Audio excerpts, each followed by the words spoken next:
नमस्कार। ओडिशा भारत को स्वागत करुच्ची मु प्रमोद नायक। दर्शक बंधु आज हूँ शुभ दीपावली। यही दीपावली अवसर में ओडिशा भारत परिवार तरफ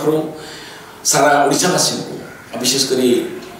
आमर जो सांबादिक मान जो अच्छा विशेषकर आम साधारण जो माने कि सब्सक्राइबर अच्छा व्यूअर्स अच्छा साधारण जनता समस्त को ओडिशा भारत परिवार तरफ हार्दिक अभिनंदन और शुभेच्छा।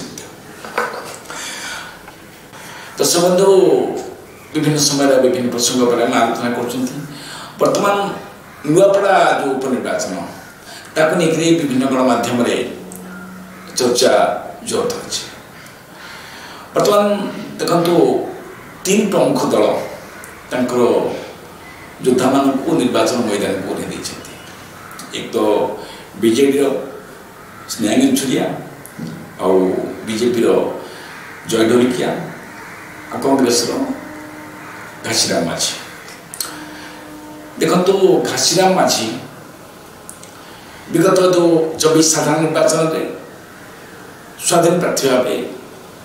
निर्वाचन प्रतिद्वंदिता करते विशेषकर 50,000 भोट रु अधिक से द्वितीय स्थान रही और से जगह प्रथम स्थान जाते विजु जनता दल राजेंद्र ढोलकिया जी की वर्तमान पुओ जय ढोलकिया विजु जनता दल भावी जय ढोलकिया को प्रार्थी करी तार से पुनरावृत्ति कर एक नंबर स्थान पुणी रही जो चिंताधारा नहीं से पूर्णच्छेद पड़ा कारण जय ढोलकिया कौन पाए बीजेपी सामिल हेले से बाबद तो समस्त मन गोटे प्रश्न रही कहीं जय ढोलकिया बीजेपी को गले शुणु से बाबद तो आम पर आलोचना करवा कि बर्तमान हूँ कौन कि स्नेहांगिनी छुरिया विजु जनता दल पक्ष बर्तमान जो प्रार्थी होती जो स्टार कैंपेनर भाव में नवीन पट्टनायक से जगह प्रचार को मैदान को ओह्लैबे बोली चर्चा होती। नवीन पट्टनायक प्रचार मैदान को ओह्लैबे ताहले सेठी हुए तो अंक गड़बड़ हो जाए ये बर्तमान चर्चा होपर रहा कांग्रेस घासीराम माझी जी कि विगत तो स्वाधीन द्वितीय स्थान थे सी बर्तमान कांग्रेस टिकेट रे बर्तमान प्रतिद्वंदिता कर देखु सारा ओडिशा रे कांग्रेस रो माने गोटे सत्ता हजई देवाई कांग्रेस को सबुदिन ये ओडिशा राजनीति दूरे देवाई जो ब्लूप्रिंट तैयारी करते कि भारतीय जनता पार्टी विजु जनता कथा छाड़ते बर्तमान भारतीय जनता पार्टी चाहिए जे सबू आउ कांग्रेस ओडिशा रे तार आधिपत्य विस्तार न कर पारू किंतु जितेबाला पिसी सभापति भक्तचरण दास होती से दिन ठार माने कांग्रेस रे संगठन धीरे धीरे बढ़ा जाऊँगी। आउ देखु 2019 कांग्रेस आसन संख्या केते आउ 2024 कांग्रेस आसन विधायक संख्या केते अच्छी आगे आम जदि करवा आम हूँ हिसाब को ना माने तो जान कांग्रेस धीरे धीरे मजबूत स्थिति आड़ गति किंतु बर्तमान जिते थे कि विशेष सभापति शरद पट्टनायक थे कि वर्तमान अच्छा जे कि भक्तचरण दास जिला पाखापाखि नुआपड़ा सी बर्तमान एभली भाव में रणनीति बर्तमान स्थिति जारी रखिंट हुए तो निर्वाचन फलाफल कि गोटे ओलटपाल हो पारे। तापर आ गोटे कथा हूँ मुख्यमंत्री मोहन माझी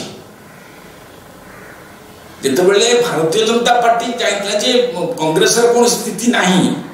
ओडिशा रे तेणु मुख्यमंत्री मोहन माझी से कहते जदि लड़ाई हो केवल कांग्रेस और बीजेपी भितर माने कांग्रेस माने संगठन धीरे धीरे मजबूत हो अनुभव कर सारे किंतु जितेबाला विजु जनता दल स्नेहांगिनी छुरिया को प्रार्थी करिछि हुए तो स्नेहांगिनी छुरिया से निर्वाचन मंडल न हो पारती सी अतादिरार जड़े विधायिका और विशेषकर से राजनीति को जो भोट 2014 आसिले धीरे धीरे संगठन जो मजबूत कर चलते विगत मंत्री थे केवल 2024 सी पराजय है 30,000 समथिंग भोट से पराजय होती चर्चा होती किंतु सी जो अतादिरार आसिक नुआपड़ा निर्वाचन लड़ुंट नुआपड़ा जो मैंने बीजेडी समर्थक से माने को भल भाव ग्रहण करेंगे सी तो समय कह निर्वाचन फलाफल कह किंतु नवीन पट्टनायक से जगह को जदि निर्वाचन प्रचार जाऊँगी किए गोटे थर तो गले सेमती ना जाले तो 2 थर कि 3 थर जावाक पड़ो आउ जो मैंने सब हेवीवेट माने निर्वाचन प्रचार दायित्व अच्छा से माने निर्वाचन विशेषकर परिचालना रणनीति प्रस्तुत करने से माने एकदम जहाँ कहती पोखत राजनीतिक से दृष्टिकोण को मुझे कहबी जे स्नेहांगिनी छुरिया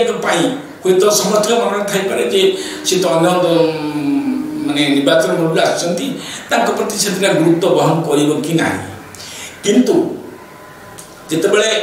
पूर्वतन मुख्यमंत्री और वर्तमान जो विरोधी दल नेता नवीन पट्टनायक निर्वाचन प्रचार मैदान को जो आसवे निश्चय किसी उलट पालट हो पाए तापर रहा भारतीय जनता पार्टी कथा भारतीय जनता पार्टी प्रथम जो दिन माने जो जी कि बर्तमान जय ढोलकिया प्रार्थीपत्र दाखल करने से दिन कहीं ब्रेक करागला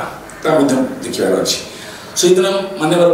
मुख्यमंत्री मोहन माझी जो सभास्थल को जाते से सभास्थल केते जनसमागम होता जनसमागम को देखिक प्रार्थीपत्र तारीख को घुंचे दिगला आपण मैंने यहाँ भी देखु आते घुंचे दि जाता पुणी जो प्रार्थीपत्र दाखल कर सारी बर्तमान जो हेवीवेट माने जीवे निर्वाचन प्रचार रे सेठी विजु जनता दल हेवीवेट मान रे जो मैंने कि निर्वाचन परिचालना कर जो मान बहुत किसी रणनीति बाबद से बाबद विशेषकर जना अच्छी से जगह जाऊँगी आ भारतीय जनता पार्टी किए कि बर्तमान नुआ सरकार भारतीय जनता पार्टी जो 2024 आसला से जानी ना सरकार को आसी बोली से बाबद दलर लोक मैंने दलर नेता मैंने कहते आम माने गोटे सशक्त विरोधी दल रही कि भावना आम सरकार करी कारण निर्वाचन परिचालना कौ भाई करा जाए से भली दक्षता से पाखे एतटा नाला हुए तो ये 1.5 वर्ष भर दक्षता टी अधिका एक्सपीरियंस अधिका किंतु मुझे कहबी जी विजु जनता दल जो नेता मैंने जाऊँगी विधायक मान जाऊँगी परिचालना दक्षता जी अच्छी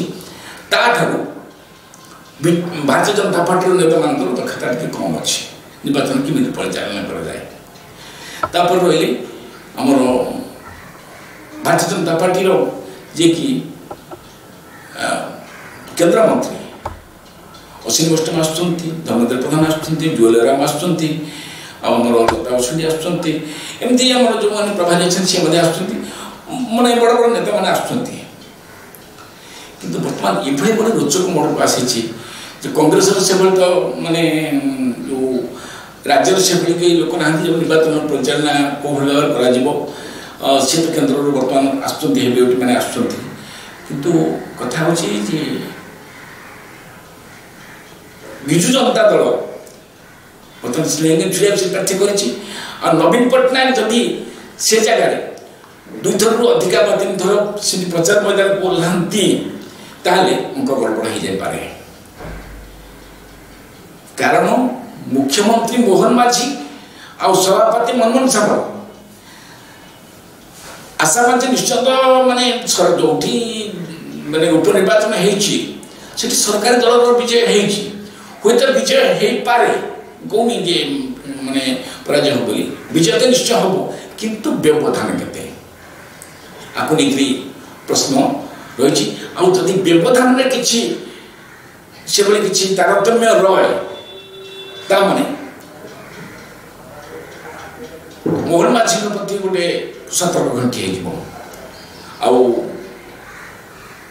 मनमोहन सिंह सतर्क घंटी कारण दल में जो चर्चा होची विभीषण अच्छा बोली से सत्यता रही तो कहबनी किंतु मोहन माझी जो भाई बाबा आकलन करछंती जो तांकर जे कि प्रार्थी जय ढोलकिया विपुल भोट रे विजय लाभ करबे ता केते दूर केते संभव होचा केते व्यवधान होची ताको निकरी साधारण प्रथम प्रश्न रही आज एडिटोरियल का मेड रखा नमस्कार।